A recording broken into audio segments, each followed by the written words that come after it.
Welcome to the Perfectly Integrated Podcast, hosted by Matt Ackerman, where we show the power of teamwork in wealth management. Now, onto the show. The financial advice industry is constantly changing. As I think about where we're right now, I think it's an industry that most needs to get younger. It needs to get more diverse. It needs to realize that what got us here is not going to get us there. So today, I'm so proud to be joined by my good friend, Kate Healy, because Kate is two things. She's truly an agent for change, and she is honest. And for a chat like today, I really relish that honesty. Kate spent the last 12 years at TD Ameritrade. Before that, she was at Merrill Lynch and MetLife. Today, she's the board chair for the Foundation for Financial Planning. And above all else, during my past decade in investment news, Kate is someone that's always been a great interview and a great friend. So Kate, welcome. Thanks so much, Matt. Thanks for having me. It's great to be here. Yeah, so Kate, just to level set for us a little bit, where do you think about where the financial advice industry is right now and where it needs to get to over the course of, say, the next 5 years? You know, when I look at financial advice, it's one of the reasons I love the industry, right? It's ever evolving. Those of us that are in it are so in it, we forget that 75% of Americans don't work with a financial advisor. So I think one of the biggest changes that we have to make is the accessibility to financial advice to more people. The models that we've built it on are predicated on people with money using financial advisors. And so I think that what we're going to start to see, and we're starting to see it already, is that evolution where we're making financial advice really advice-based and less investment-based and available to more people. Now, that accessibility can be hard sometimes, though, right? Because, how do you get financial advice to more people and ultimately still, for advisors, make this a really profitable business to be running? Yeah, well, number one, we have to continue to talk about financial advice. We have a perception problem, and we know that. We have to talk about what financial planning, what financial advice really is from the mouths of people that are really doing it. It's a holistic plan to take a look at your financial future. It's not just selling you a product. It's not Wolf of Wall Street. It's not hedge funds. It's not the things that you may be hearing in the news. There is a discipline to financial planning. So I think the more that we can do to create that awareness, that's definitely what we have to do. And then we have to look at our service offering, right? What kinds of different pricing models do we need to start to evolve into to create a more structured continuum of financial advice, if you will, right? Someone who's 20 does not have the same needs for financial advice as someone who's 40 or 50. And so how do we start to create that profitable model?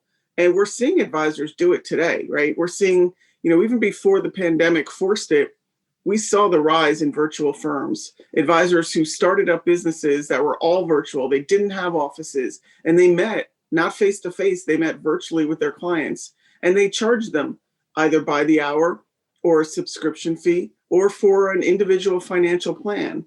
I think we're going to see more of that kind of growth. And then there's the opportunity to have what I'll call situational financial planning. You've come up to a life event, you're retiring from your job, you're changing jobs, you got married or divorced or had a child or adopted a child.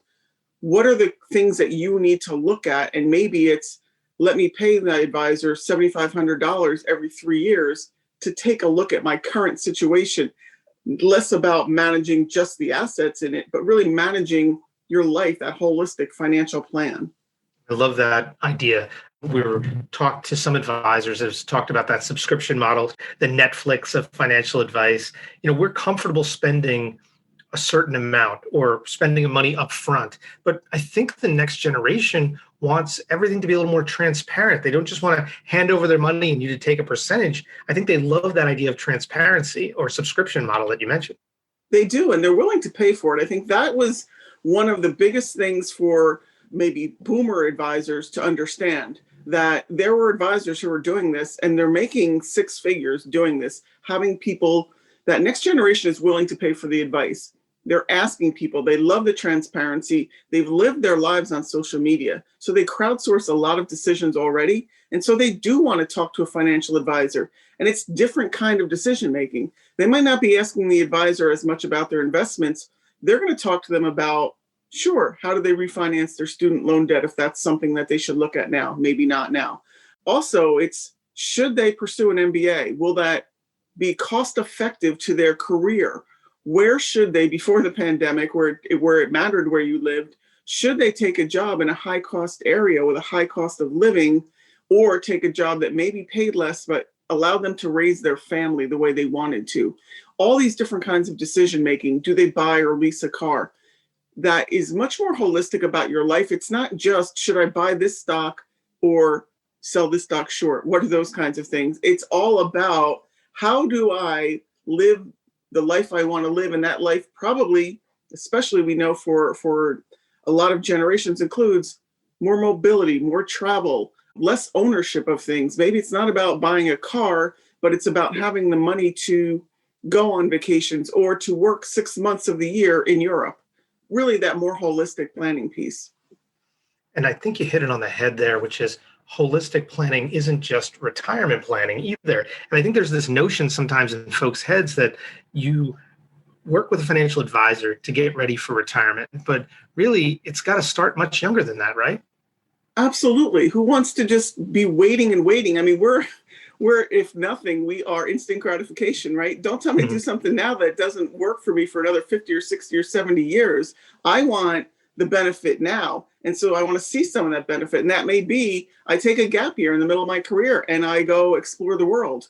I pull my kids out of school. Or it may be that I change careers 3 years down the road or 10 years down the road, or I continue my education. As our lifespans are expanding, if any of us think that what we learned when we were 22, 23, graduating from college is going to sustain us, we're crazy. So building up educational funds, learning how 529 plans work, not just for your kids and grandkids, but for yourself, and really looking at, what is your lifelong journey? We often joke that, think of how much more money a 20-year-old would have at 50 if they worked with a financial advisor then, instead of waiting until they were 50 to say, okay, here's this bucket of money that I want to sustain me through retirement. Now help me do it. How about you start helping me when I'm 20, so I'm making the right decisions about investing long term? We know that compounding of money part is one of the most important aspects to retirement planning. And then finally, honestly, who's retiring? In the world that we live in today, what is retirement? It's so different. We can work forever. We're working virtually. Advisors, I kid around a lot about, we talk about the shortage of advisors, right? And that the average age of advisor used to be older than it is today. But it's the average age, I think, is so high is because advisors don't leave. Why would you retire from a job that you love, that you can continue to do? You can decrease the amount of clients you work with and play golf 3 days a week, but you're still working. You're dragging up our average age, but you can still work in this. And so I think retirement is one of those things that we're all learning we really need to look at differently. You said it there too, which is this industry has gotten older. It's an older workforce now that we're dealing with. How do we get younger? Because at the end of the day, at some point, whether you retire or not, your clients are going to need advice beyond you.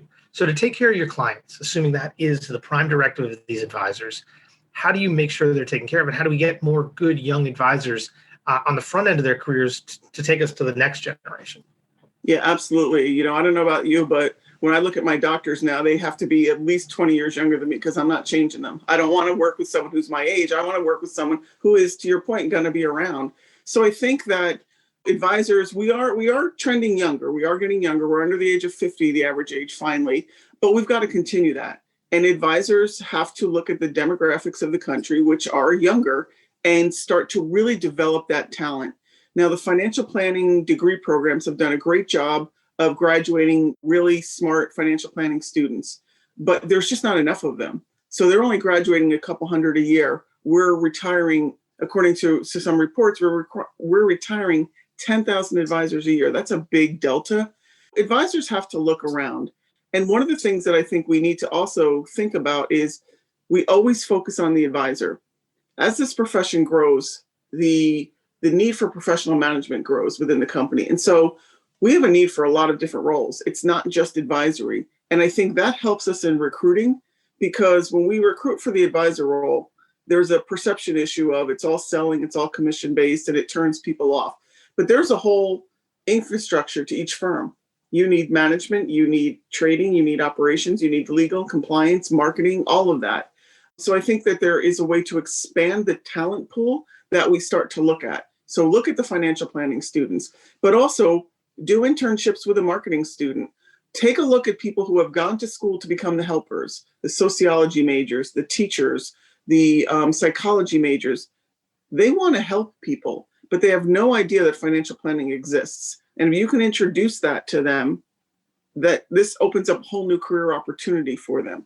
As you know, I always tell advisors to get involved with their local college, whether it's their alma mater or the school that has financial planning program near them, or really any school. Because did any of us go to school for what we're doing now? Probably not. I was an economics and finance major and ran marketing for 30 years. And full disclosure, I tell everyone, I took marketing 101. That's it, but had a successful career in marketing. So I think we all need to just broaden our horizons and really look to develop people, but show that this is a fun industry. It's so dynamic. It's one of the reasons that I love it so much. I tell especially young women all the time, if you never want to be bored in your life, this is the place to come, right? Who else is affected by what's going on with the world every day? Every day there's something that happens on the news that can affect finance in some way. So it's a great career. We've got to get better at telling people about it. And we do need to get better, because I think you mentioned that there's a perception problem. There's a perception problem that we're facing. And I was with an advisor last week who said financial advisors are still viewed as used car salesmen by a lot of people. People don't see what you and I have seen through these years, which is a lot of incredible people. And there's a lot of incredibly different roles out there. We need to get better at marketing how great this profession is, so that it's not Wolf of Wall Street, like you mentioned. It's not this perception of they're climbing in to sell products and work in a boiler room. How do we change that perception of this industry? Getting onto those campuses and hiring people as interns to show them how you work in your firm, let them sit in client meetings and really understand the benefit of what you're giving. But also it's taking that step back even further and getting into the high schools and getting into grade schools, whether it's the Boys Club or the Girl Scouts or the YMCA organization or Junior Achievement or some local opportunity for you to get in front of these students and talk about what it is that you do. Because unless their family works with a financial advisor, they have no idea. They've had no exposure to it, right? We don't have the television show that I dream of yet. We can talk about that later. The other piece to this is to influence the influencers. Get into the high school guidance counselors and start to talk to them about this career and talk about what a great employment rate there is, right? It's one of the top 5 has top 5 job growth rate, according to the Bureau of Labor Statistics. This is a place where you want to place students. It's a place where anyone who has any kind of competency in the financial literacy courses that are being taught in 20 states where it's required, or whether it's an economics or a finance or a sociology class where you're seeing students have this ability and this desire to help people. How do we start to push this job at that level so they're starting to seek it out at the college level? It's an industry that we've seen the brightest and best in. We've seen some of these great young advisors. And it's interesting because when I meet students, whether it be at a conference or I do some work with Seton Hall and with some of their students there, it looks very diverse. But then when I'm working at a firm, sometimes it's not as diverse. Everyone's got a diversity committee and an inclusion committee. What do we need to do to make this next generation reflect America better? Well, hire them and develop them, right? And so to do that, we have to look inside ourselves as advisory firms. As you know, I've been talking about this for almost a decade, and for years they would say, yeah, Kate, we get it, but it's not my firm. It's not going to affect my firm. Well, it is affecting your firm because your firm probably has half of their clients in distribution mode. We've seen that. Your firm is decreasing in size if you're not getting new clients, and getting new clients means they're going to look different. And you need to have this staff that is going to be able to relate to them. And so you've got to look at what are your hiring practices? What do your job descriptions look like? Are they automatically stopping people in their tracks thinking, oh, I don't want to work here? To your point, right? The industry is not nearly as diverse as it needs to be. And we know that, and we're changing that. And if you're a firm that isn't diverse yet, you're kind of in a tough spot because you say, I want diversity, but I know someone's going to look at my website and see maybe it's 4 white guys. And how do I do that? And so it's not just what you look like, but what are the things that you're supporting? Are you supporting your local HBCU or MSI, minority serving institution? Are you providing internships or scholarships to diverse students so that people can see that you have a passion for this, so that they are encouraged by what you're doing and looking to do that?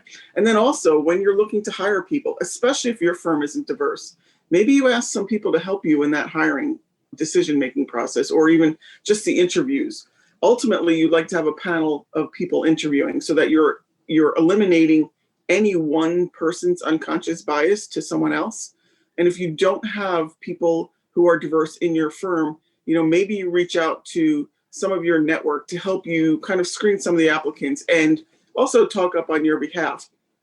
If you belong to the FPA or NAPFA or IWI, those associations all have diversity committees. They all have next gen committees. They all have resources that you can go to and network with and talk to people who could maybe help you to develop more diversity within your firm. But you have to be intentional about it, and you have to look out. There's a ton of information out there. Just go on Twitter and follow FinTwit, and you'll get a lot of how-to guides in order to make sure your hiring process is as fair as possible.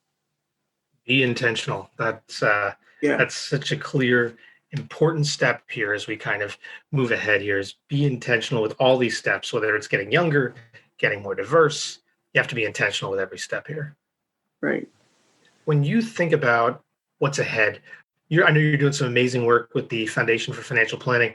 Tell us about some of the things you're up to there. It's been awesome. I've been working with the foundation for about 10 years. I was vice chair the last 2 years and just stepped into my role as chair. Last year was the foundation's 25th anniversary, and we had a lot of great hoopla around that. And then the pandemic happened. And so we very quickly pivoted. And instead, we created a COVID-19 resiliency fund, and we were able to give out emergency grants to 8 different organizations, nonprofits, to help them either move into the virtual world or enhance their virtual offerings. And so we were able to help organizations like the American Nurses Foundation, Savvy Ladies, Bright Paths, the Bed-Stuy Restoration Corp, and a lot of the FPA chapters. So that's been great. We're continuing on our work with Pro Bono for Cancer. Last year, we matched 435 families with CFP volunteers. And what's really important about that is we actually we have helped fund some research with Dr. Greg Knight, who's a renowned blood cancer specialist. And he studied the financial toxicity of cancer and found that financial planning intervention resulted in improved survivorship and improved quality of life for patients who had serious blood cancers. So I think the work that the foundation is doing, they partner with Family Reach to really provide that, it's so important, and it's so gratifying to see that it is working. And what's also awesome is we launched ProBonoPlannerMatch.org, which is a place for advisors to go and sign up to look for opportunities, virtual for now, in person when they can be, but they'll be both ways. And we've partnered with almost 30 nonprofits to help find those opportunities for people to help. So I think that there's a lot out there that the profession can do. We've come out and with our corporate partners talked about the fact that we believe that to become a profession, we really need to encourage advisors to spend at least 25 hours a year on pro bono. It happens in the legal profession. I think it's a great way for us to change that perception. This is advisors giving back, advisors doing things for good. I think it's important that we continue on that path. A lot on your plate, a lot of interesting things going on. What's ahead for Kate Healy? I still do some work with Invest in Others and the CFP board. So, I am looking for my next opportunity. I love the volunteer work. I am, as you know, a student of many things, love this industry. I'm taking my time looking for that next opportunity. I'm taking advantage of the time that I have. I'm doing a little modified gap year, if you will, maybe, to just, spend some time on me, do some classes, do some different kinds of things, but definitely keeping connected to the industry and just looking for that next opportunity. I told somebody last week, Kate Healy is the biggest free agent in this industry right now. Any firm would be super lucky to have them with her. It's like any sports free agent analogy I could use. I was singing your praises as I always do, Kate. You know what a huge fan I am. Keep telling people. Well, Kate, my last question is always a question from my son, CJ. He's 9. I told him that you and I end up on the same flight sometimes, coming back to the Newark airport area.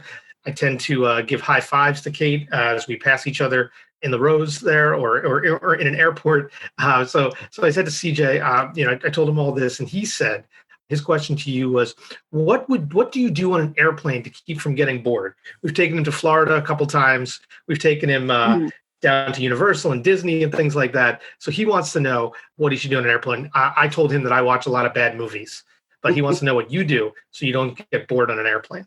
CJ, that's a great question. And I actually have two routines, if you will, depending on if the flight is under 3 hours or over 3 hours. If it's over 3 hours, the first 25 minutes is a nap.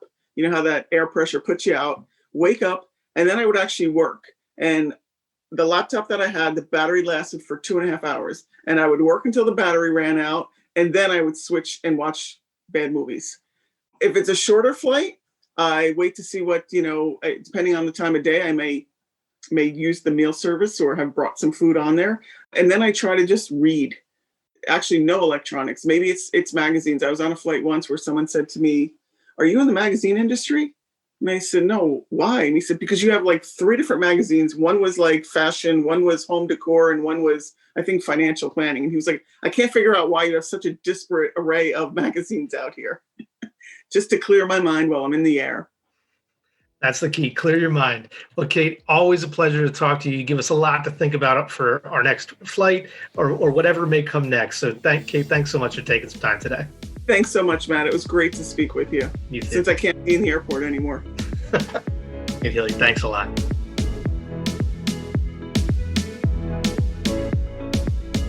Content in this material is for general information only and not intended to provide specific advice or recommendations for any individual. All performance referenced is historical and is no guarantee of future results. Securities offered through LPL Financial, member FINRA SIPC. Investment advice offered through Integrated Partners, a registered investment advisor and separate entity from LPL Financial. Kate Healy is the board chair at Foundations for Financial Planning and is a separate entity and not affiliated with Integrated Partners and LPL Financial.